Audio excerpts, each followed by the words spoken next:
राधे राधे मेरे प्रिय साथियों। आप सभी लोग जानते हैं कि जैसे ही सर्दियों का मौसम शुरू होता है तो सभी माता बहनों के मन में, सभी लोगों के मन में, बुजुर्गों के मन में, बच्चों के मन में ये प्रश्न जरूर आता है कि बाथरूम या शौच जाने के बाद हम दिया बाती कैसे करें। क्योंकि कई सारी माताएं बहनें रोज सुबह शाम अपने घर में दिया और बाती करती है। कभी कभार बुजुर्ग भी दिया बाती करते हैं और कभी कभार बच्चे भी करते हैं। साथियों, ये प्रश्न विशेष रूप से सभी लोगों के मन में सर्दियों के मौसम में ही आता है, क्योंकि सर्दियों के मौसम में पानी बहुत ठंडा होता है। बार बार हाथ पैर गीला करना किसी को भी पसंद नहीं होता है, या बहुत सारे लोग हाथ पैर में स्वेटर वगैरह, मोजे वगैरह पहने होते हैं, तो बार बार हाथ पैर धोने में बहुत परेशानी होती है। इसी के साथ में सुबह तो पूजा पाठ में किसी कोई परेशानी नहीं होती, क्योंकि सुबह तो सभी लोग स्नान करके ही अपने घर में पूजा पाठ करते हैं, क्योंकि सुबह हमको सीधा स्नान करके पूजा पाठ ही करना रहता है। उसके बाद हम लोग अपने काम करते हैं। पर प्रश्न आता है शाम के समय में, क्योंकि शाम होने तक सभी लोग अपने कामों में व्यस्त रहते हैं और पूरे दिन भर में आप लोग बाथरूम कई बार जाते होंगे और कुछ लोग पूरे दिन भर में कभी कभार शौच भी चले जाते होंगे। तो आपके मन में ये प्रश्न जरूर उठता होगा, क्या हम लोग अगर पूरे दिन में कभी भी बाथरूम या शौच चले गए हैं तो क्या उसके बाद हम लोग शाम के समय में घर की दिया बाती कर सकते हैं?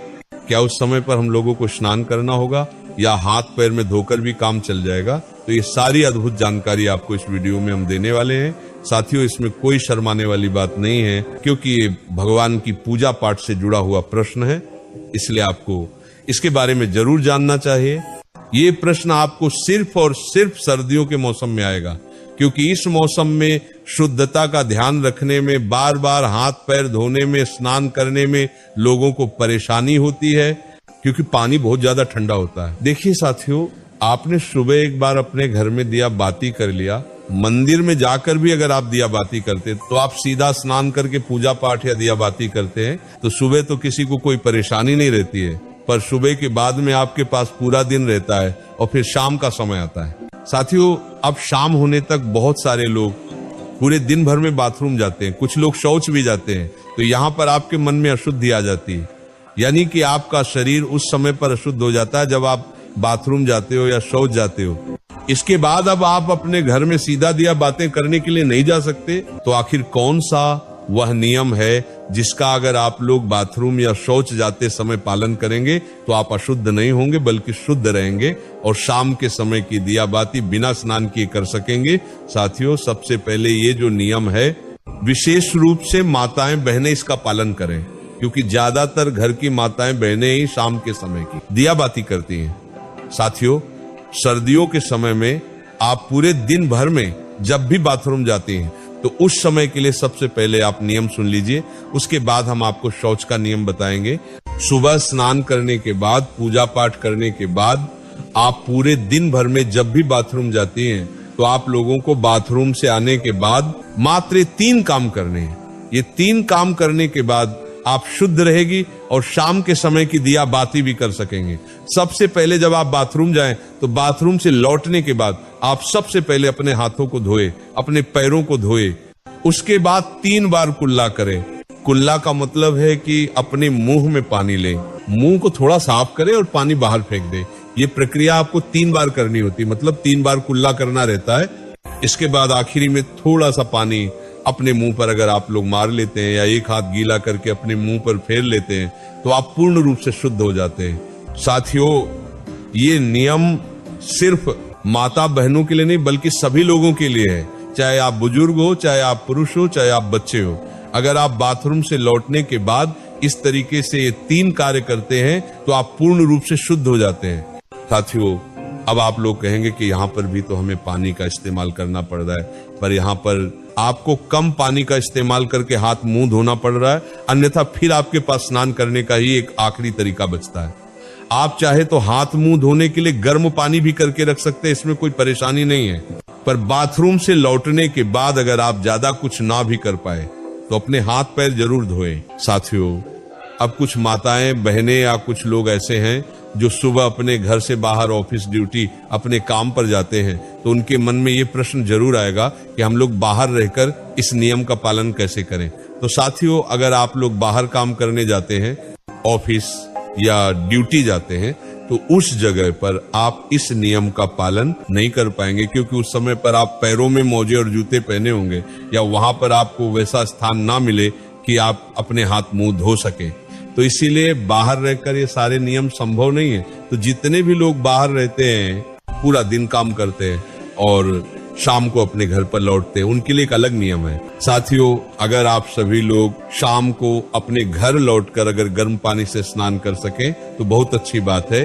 अन्यथा अगर आप ऐसा ना भी कर पाए तो आप लोग शाम के समय अपने घर पर आए, तो आपने जो कपड़े पूरे दिन पहन कर रखे हुए थे उनको उतार कर अलग रख दे, और सबसे पहले आप ऑफिस या ड्यूटी से आकर अच्छे से गर्म पानी से, ये ठंडे पानी से हाथ मुंह जरूर धो लें, कुल्ला भी जरूर कर ले। उसके बाद आप अच्छे साफ सुथरे कपड़े पहन ले, फिर उसके बाद आप अपने घर की पूजा पाठ करें, कोई दिक्कत परेशान नहीं, और इसमें आप शुद्ध भी रहेंगे। पर साथियों, अगर आप पूरे दिन भर घर के बाहर रहते हैं और काम करते हैं, तो आपको कोशिश करना है कि आप शाम के समय घर पर जब आए तो स्नान कर लें और फिर साफ कपड़े पहनकर अपने घर की दिया बाती करें। साथियों, अब बहुत सारे बुजुर्ग ऐसे होते हैं जो कि ठंड में अपने हाथ पैर के मोजे नहीं उतारते और वो लोग अपने घर की दिया बाती करें, तो उन लोगों को किस नियम का पालन करना चाहिए? साथियों, जितने भी बुजुर्ग जन हैं, वो लोग बाथरूम जाते समय भले पूरे दिन मोजे न उतारे और सिर्फ हाथ धोकर कुल्ला करके बाहर आ जाए, पर जब आप शाम के समय अपने घर में दिया बाती करें या मंदिर जाएं, तो उस समय आप वह पैर के मोजे उतार कर ही जाएं, और हो सके तो शाम के समय की दिया बाती से पहले आप हाथ पैर जरूर धो लें। आप चाहे तो गर्म पानी का इस्तेमाल कर सकते हैं। साथियों, अब हम लोग सीधा बात करते हैं कि अगर आप लोग पूरे दिन भर में कभी भी शौच चले जाते हैं, तो उस जगह पर आप लोगों को क्या हाथ पैर धोना चाहिए या स्नान करना चाहिए? क्या आप लोग उस समय शुद्ध रहते हैं या अशुद्ध? साथियों, अब अगर आप लोग पूरे दिन भर में कभी भी अगर शौच चले जाते हैं, तो आप पूर्ण रूप से अशुद्ध हो जाते हैं, और शौच के समय आपने जो भी कपड़े पहने रखे होते हैं, आपके साथ वह कपड़े भी अशुद्ध हो जाते हैं। इसलिए शौच जाते समय सीधा सा नियम यही है कि जो भी लोग पूरे दिन भर में कभी भी शौच गए हैं, उनको शौच से आने के बाद सीधा स्नान करना चाहिए। अगर वह शौच से आने के बाद स्नान नहीं करते हैं, तो उनको शाम के समय की दिया बत्ती नहीं करना चाहिए या मंदिर नहीं जाना चाहिए, क्योंकि आप अगर शौच से आने के बाद स्नान नहीं करते तो आप अशुद्ध रहते हैं। अगर आप शौच से आने के बाद सिर्फ हाथ मुंह धोते हैं तो भी आप शुद्ध नहीं होते हैं, और शौच जाने के बाद भी आप लोग उस दिन अपने घर की दिया बाती करते हैं, तो इससे भगवान आपसे नाराज होते हैं, या मंदिर भी जाते हैं तो ऐसा भी आपको नहीं करना चाहिए।